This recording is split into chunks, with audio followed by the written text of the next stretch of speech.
All right, welcome back everybody to the last video that I'm going to be making for the 2023 AP exams. Just in terms of going over the free response questions, this is for AP Physics 1. So if we go ahead and take a look, we have 5 free response questions. In this video, we are going to take a look at the 3 short answer questions.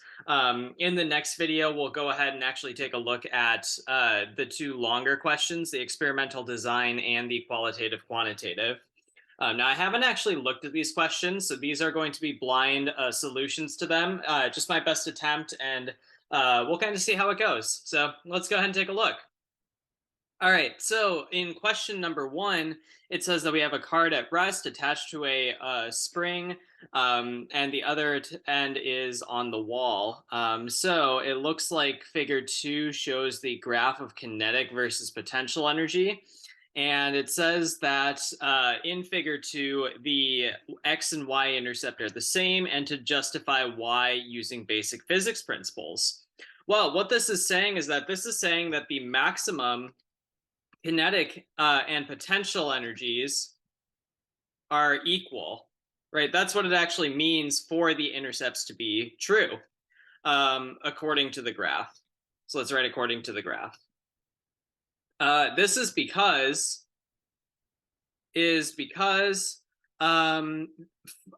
there is no external there are no external forces. I am going to try to use correct grammar here. This is because there are no external forces. Sorry, there is no net external force, because there are external forces on the cart spring system. Gravitational force and normal force are both examples. There is no net external force. Again, these are blind solutions, so I am going to kind of be taking a minute to think about kind of how I'm wording these problems, but hopefully they'll still kind of help you out a little bit. So this is because there are no external forces acting on the cart spring system as it moves. Gravity cancels with normal force. Gravitational force cancels with normal force. So no work is done and total energy is conserved. As usual, let me go ahead and make this text box a little bit bigger so you can see everything. There we go. That's my response for it. Maximum kinetic and potential energies are equal according to the graph. This is because, so I'm kind of stating what the graph is actually telling us, and then I'm saying why, right? Briefly explain why this is true. There are no external forces because gravitational and normal forces cancel out. Therefore, there's no work done and total energy is conserved. Good. Now, for the second part, when the cart is at L and momentarily at rest, a block is dropped onto the cart, and it looks like it's a block of mass 3m, and it does oscillate at the same amplitude. And this is because by conservation of momentum, right, the two blocks are going to remain at rest after after the collision occurs. Mass m0 is at rest before the collision, so the 4m mass overall will also be at rest, and therefore you should actually have conservation of mechanical energy in this case. What it's saying for part B is that the frequency before is f1, the frequency after is f2, and to calculate the ratio of the two. Well, we can actually do this quite easily. The spring constant is going to be, constant. The only thing that's actually changing here is mass. And we do know that the period, which is related to frequency, is going to change with mass as well, right? Because period is 1 over frequency. Therefore, that's going to actually be proportional to 1 over the square root of mass. So F1 is going to be proportional to 1 over m0. F2 will be proportional to 1 over root m0, and f2 will be proportional to 1 over root 4m0, right? Because you're quadrupling the mass, and that's going to be equal to 1/2 root m0. Therefore, f2 over f1, if I actually take those two proportions, right, 2 pi and k are all constant. The only thing that is changing is m. Therefore, the ratio is just going to be 1/2. Good. I don't know why I'm trying to box this. I'm going to be erasing it in just a second anyway. All right.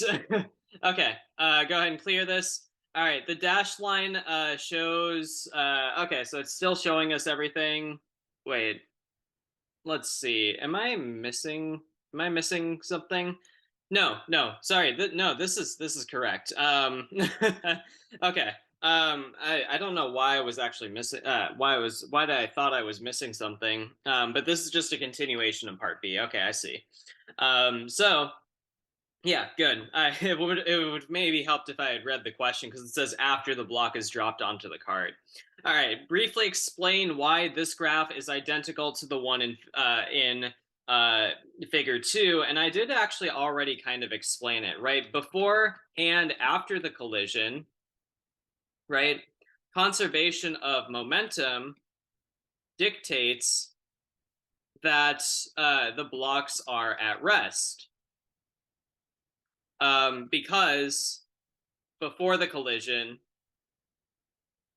we are the part spring system has maximum potential energy because it's at the amplitude.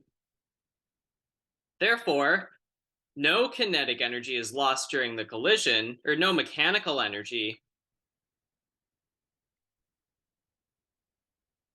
can be lost during the collision. So the total, so mechanical energy is conserved, and therefore the graphs should be identical. I do think that's a good way of explaining it. We're talking a little bit about why there is no loss in energy, right?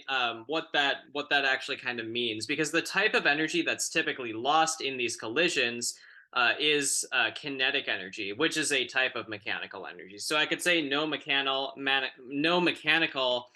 specifically kinetic energy, right? Because that's the type of energy that's actually lost in the collisions. If you wanted to describe this another way, you could approach it from a forces perspective and say that the force acting on the two blocks is canceled out by the normal force, and the weight force acting on the blocks as well too. But I do prefer justifying this from an energy momentum perspective. Again, this is my answer to part C, part one. But I'm just putting it here because I can't actually fit it inside that little small space. So unfortunately, I'm going to have to go ahead and erase that now. If you want, go ahead and pause the video if you're still looking at it, but I'm going to go ahead and clear my annotation now. All right. After the block is dropped, consider a system consisting of only the spring and the cart.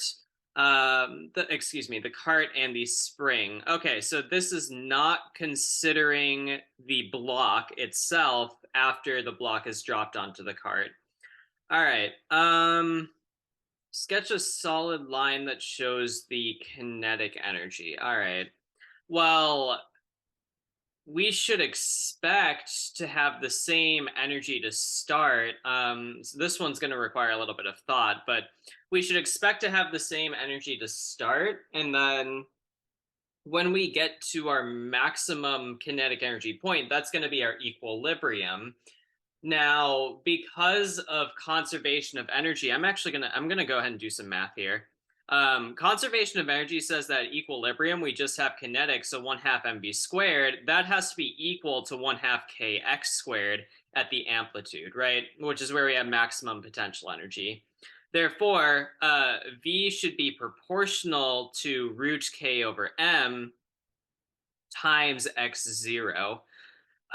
So what this would imply is that if the kinetic energy is the same for the mass 4m as it is for mass m before the collision, this would imply that the velocity at the equilibrium goes down by a factor of 1/2, and therefore we would expect the kinetic energy of the cart's spring system to go down by a factor of 1/4 because the mass would still be m0. Okay, so here should be the straight line then. Now, keep in mind that we don't have to actually justify it, but my justification is as follows, right? this would be true about our conservation of energy right here. And again, if you quadruple the mass, that has to imply that velocity has to go down a factor of a half at the equilibrium after the collision compared to before. Therefore, the kinetic energy, if the mass is constant, would have gone down a factor of a quarter. And that's it for question number 1. So let's go ahead and take a look at question number 4 now. Questions 2 and 3, again, are the longer ones. We'll take a look at those in the next video. So taking a look at question number 4, a block of unknown mass is attached to a long lightweight string. I can't read today. I apologize. I can't speak. I can read fine. Has wrapped several turns around a pulley. And it's a uniform solid disk that can rotate. The string does not slip. Magnitude of the tension is Ft. Determine an expression for the angular acceleration of the disk as it moves downward. All right, so we're going to have to go ahead and draw some sort of diagrams here. What we do know is we do know that the... is this really going to be that difficult, actually? Because we do know, actually, that the net torque that's going to be acting on the axle. Yeah, what am I talking about? I don't have to do anything with the block, right? The only thing I have to know is that for the pulley, the only force causing torque is tension, right? The pulley also experiences gravitational force, but that's going to be countered by its support, the force from the support. So all I have to actually say is that net torque is equal to inertia times angular acceleration. Net torque is going to be RFT if we're just considering magnitude, because it's going to be a clockwise torque, and that's going to equal 1/2 mr squared times alpha d. Therefore, what that would imply is that alpha d is going to actually, okay, so if I do solve it like this would imply that alpha d would be equal to 2ft over mr. Does that seem right? Let me actually go ahead and try something. This is kind of what I'm thinking right now is you just solve net torque is equal to inertia times angular acceleration, but the physics C mind in me is also saying that we would also need to consider the block of, but we don't actually know the block's mass. No, never mind. Yeah, this is it. It's just net torque is equal to inertia times angular acceleration. Okay, never mind. I'm overcomplicating it. All right, let's go ahead and move on to the next question. Go ahead and erase our annotation so we can see everything fine.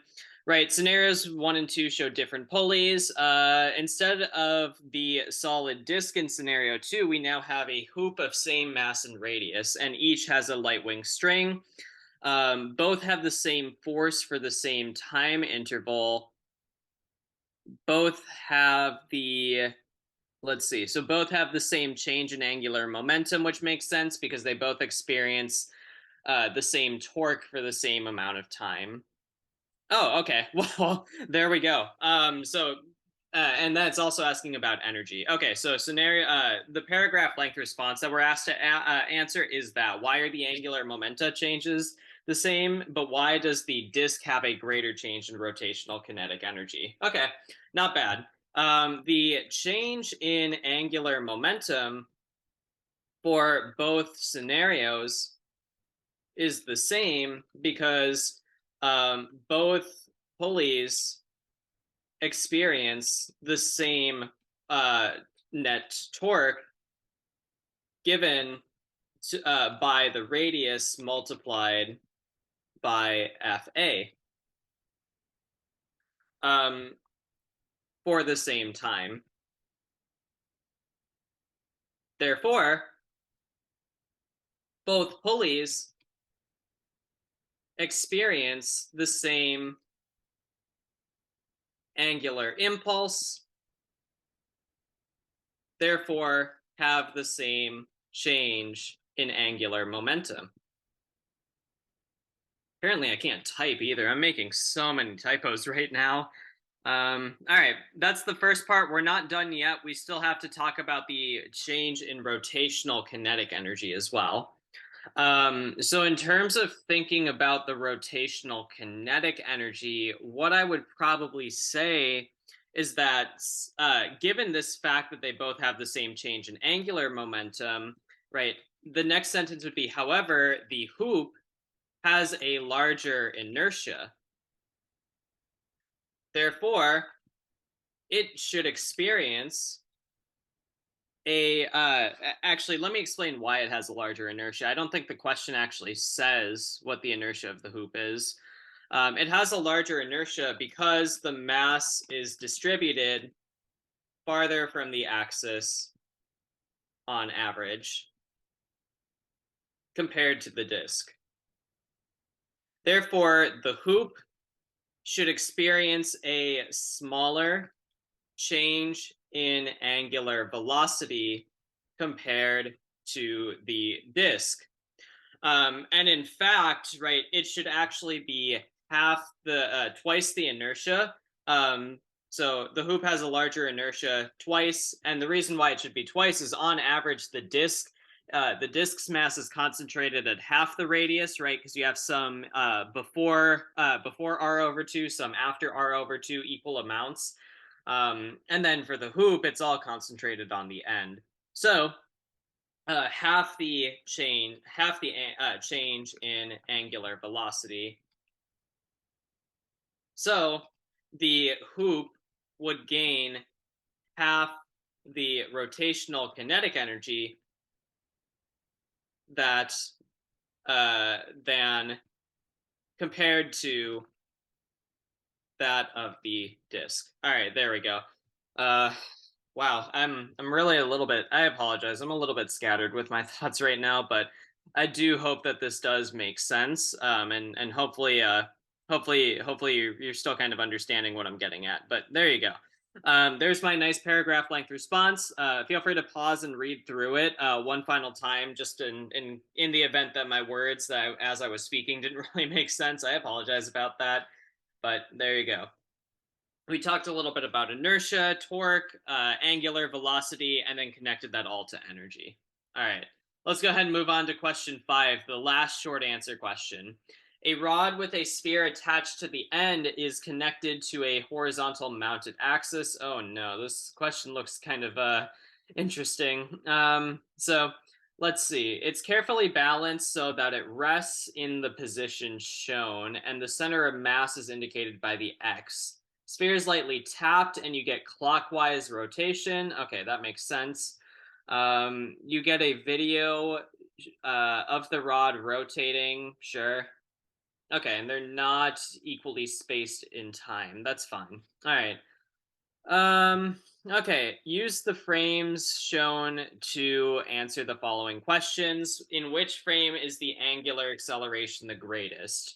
Justify your answer. Well, the angular acceleration has to be greatest in frame C just by looking at it. And the reason why is because frame C has the highest net torque.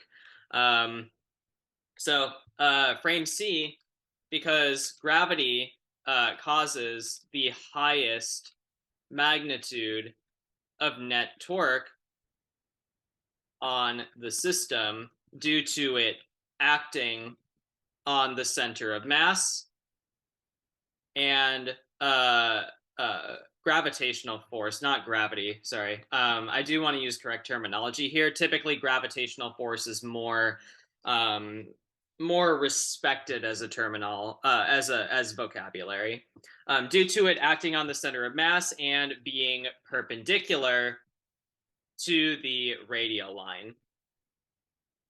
All right, good. In which frame is the center of rotational kinetic energy the greatest? That should be pretty obvious as well. It's going to be frame E, because at that point you have less gravitational potential energy. So frame E, which is the very last one, because the gravitational potential energy. Actually, wait, no, this is just the rod sphere system. There is no gravitational potential energy. I can't talk about gravitational potential energy because the Earth is not a part of the system. Um, frame E, because the work done by the gravitational force on the rod sphere system is greatest. Because the network done. All right, at this point, compared at this point. Okay, I don't like that reasoning too much, but truth be told, guys, I hate systems. I much prefer being able to justify it because it's the same concepts regardless of whether you include the Earth or not. The only difference is that by not including the Earth in the system for this question, I can't refer to gravitational potential energy, which I'm not too happy about. I love using gravitational potential energy. Okay. All right. So, anyway, let's move on to part B. It says that the rod sphere system has mass m, length L, and the center of mass is located at 3/4 L. And derive an expression for the change in gravitational potential energy. Thankfully, the Earth is a part of our system. I can do this quite well. So between points A and E, what I would say is that the change in gravitational potential energy magnitude, or absolute value rather, since this isn't a vector, should be equal to the change in rotational kinetic energy. And so therefore, what I could say is that mg, and let's see, what's the change in height going to be? The change in height is actually going to be 3/2 L, because the center of mass starts at 3/4 L above the center of the system and then goes down to 3/4 below, right? So the change in height will be 3/4 plus 3/4 L, right, which should give you 3/2 L. So mg 3/2 L is going to equal 1/2 inertia times angular velocity squared, which will actually equal the change in kinetic energy. I don't even need that formula. Oh, okay, and that's actually just it. Right, it's just going to be 3mg over 2L. Is that derivation even sufficient? I guess what I could do is, what could I do? How could I add an extra step here? I mean, I guess I could say that change in gravitational potential energy would be mg delta h, right? And that would equal the change in kinetic energy. Um, so I guess I could say that first, and then move on to that step where I plug in that delta h is 3/2 L. Okay. Yeah, let's do that actually. Say that UG change, right? Change in gravitational potential energy is change in kinetic, right? Change in gravitational is mg delta h, and therefore, right, that would mean that we have mg 3/2 L is equal to delta k, and that would be our final answer. Okay, there's really not much work to do there. All right, briefly explain why the rod and sphere gain kinetic energy even if the Earth is not included in the system. Well, what we would say in this case is that the torque causes the torque due to gravitational force. You could also call it gravitational torque if you want to, but I just want to be explicit and say that it is torque caused by gravitational force. Right? Again, they mean the same thing. The torque due to gravitational force causes the system to want to rotate counterclockwise after it is initially displaced. Initially displaced. In addition to that, and not counterclockwise, sorry, clockwise. In addition, the rod and sphere actually rotate counterclockwise. Sorry, clockwise. Why am I mixing up my words today? The rod and sphere actually rotate clockwise. Therefore, positive work is done on the system, causing an increase in rotational kinetic energy. All right, there we go. There's some justification. I like that. The torque due to gravitational force causes the system to want to rotate clockwise.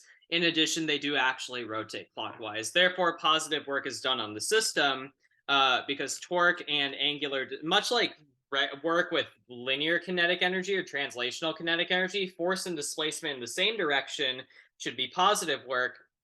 Therefore, you would expect for torque and angular displacement being in the same direction. to cause, you would expect that to also cause positive work done. All right, and that is it for the short answer FRQs. So thanks for watching, guys. Hopefully you guys found this helpful. In the next video, just to ensure that this one doesn't get too long, we'll go ahead and take a look at the two longer FRQs. Have a good day. Take care, everyone.